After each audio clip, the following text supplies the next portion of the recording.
안녕하세요. 법무법인 오성파트너스 이규성 변호사입니다. 코로나 팬데믹 이후 다른 가상자산들처럼 NFT에 대한 열풍이 불기도 했지만 아직도 NFT의 개념에 대해서 생소하신 분들이 많을 겁니다. 그래서 오늘은 NFT에 대해서 말씀드려볼까 합니다. NFT란 무엇인지 설명 부탁드리겠습니다.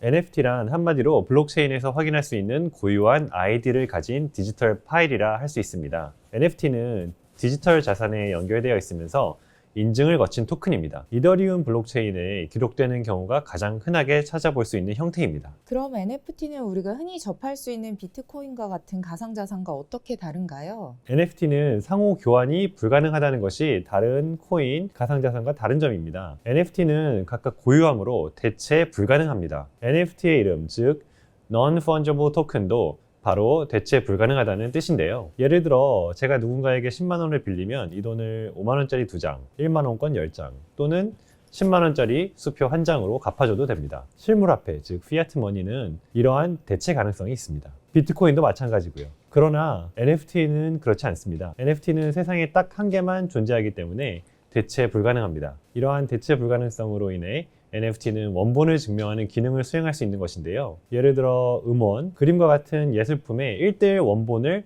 나타낼 수 있고 제한된 시리즈에서 고정된 수의 복제본 중 하나를 나타낼 수도 있습니다. 즉 NFT는 블록체인에 구현된 디지털 버전의 정품 인증서라고 할 수 있습니다. NFT의 다른 특징들은 어떤 것들이 있을까요? NFT는 추적 가능합니다. 각 NFT에 고유한 일련 번호, 이른바 해시가 포함되어 있기 때문에 복제가 불가능하죠. 그리고 NFT 소유자는 해시를 사용하여 NFT가 링크된 콘텐츠에 대하여 일정한 권리가 있음을 확인할 수 있습니다. 즉 NFT는 우리가 실생활에서 접하는 부동산 등기부와 유사하게 블록체인에 저장된 권리증명 기록이고 이러한 기록은 타인에게 양도될 수도 있습니다. NFT는 고유의 해시가 포함된 데이터이고 이러한 NFT에 연결되는 콘텐츠를 NFT 콘텐츠라고 합니다. NFT 콘텐츠는 저작권이 있는 저작물일 수도 있고 그렇지 않은 단순 콘텐츠일 수도 있습니다. 그럼 NFT는 어떻게 만들어지나요? NFT를 만들기 위해서는 NFT 콘텐츠, 즉 저작물, 이더리움과 같은 가상자산 또는 코인, 그리고 가상자산을 저장하거나 이를 거래에 이용할 수 있는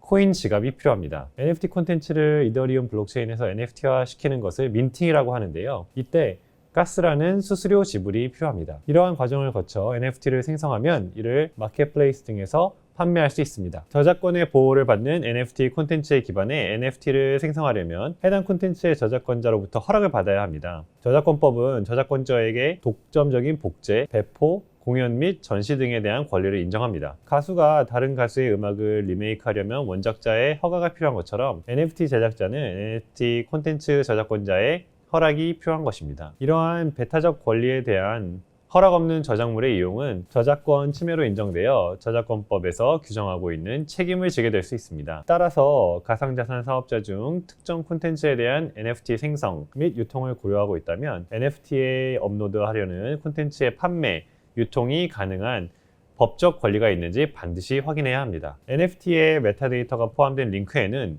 연결된 콘텐츠의 제목, 설명, 그리고 그 콘텐츠가 저장된 링크, 라이선스 계약 내용 등이 포함될 수 있습니다. 여기서 계약 내용이 NFT 콘텐츠에 대한 저작권을 완전히 양도하는 형태일 수도 있고 또는 일정한 이용권만 설정하는 라이선스 형태일 수도 있습니다. 그럼 그러한 라이선스의 유형에 대해서 설명 부탁드리겠습니다. 라이선스의 유형은 다음과 같이 나누어질 수 있습니다. 첫째, 일반적인 라이선스 유형으로 보호받는 저작물에 대하여 제한적 권리가 부여된 NFT입니다. 이러한 경우 저작권자는 NFT를 판매하면서 특정 목적으로 제한된 비배타적 라이선스만 허용할 수도 있습니다. 따라서 이 과정에서 판매라는 용어를 사용한다 하더라도 실질적으로 권리가 완전히 이전되는 판매에는 해당하지 않습니다. 따라서 NFT를 제공할 때 해당 저작물의 이용 범위를 명확히 하는 것이 바람직합니다. 왜냐하면 명확한 라이선스는 NFT의 가치를 정확히 평가할 수 있고 후에 NFT 구매자가 해당 콘텐츠를 이용하는 데 있어서 발생할 수 있는 분쟁을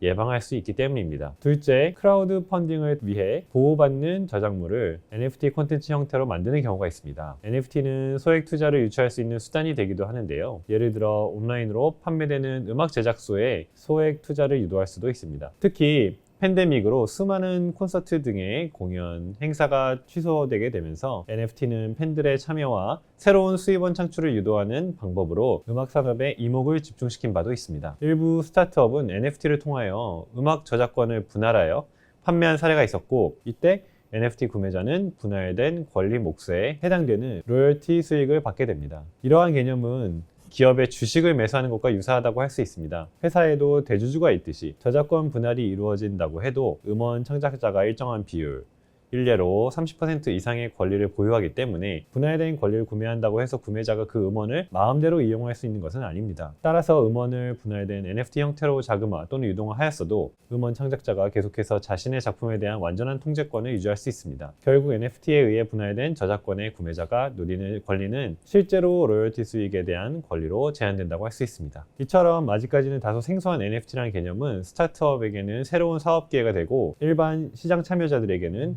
투자 수단이 될 수 있는 기술입니다. 저작권과 관련된 문제뿐만 아니라 NFT 관련 규제적 측면이나 법률적인 차원에서 도움이 필요하시다면 법무법인 오성파트너스의 가상자산 전문팀 변호사들의 도움을 받으시기 바랍니다. 추가로 궁금하신 점이 있으실 경우 저희 유튜브 영상의 댓글 기능을 활용해 주시기 바랍니다.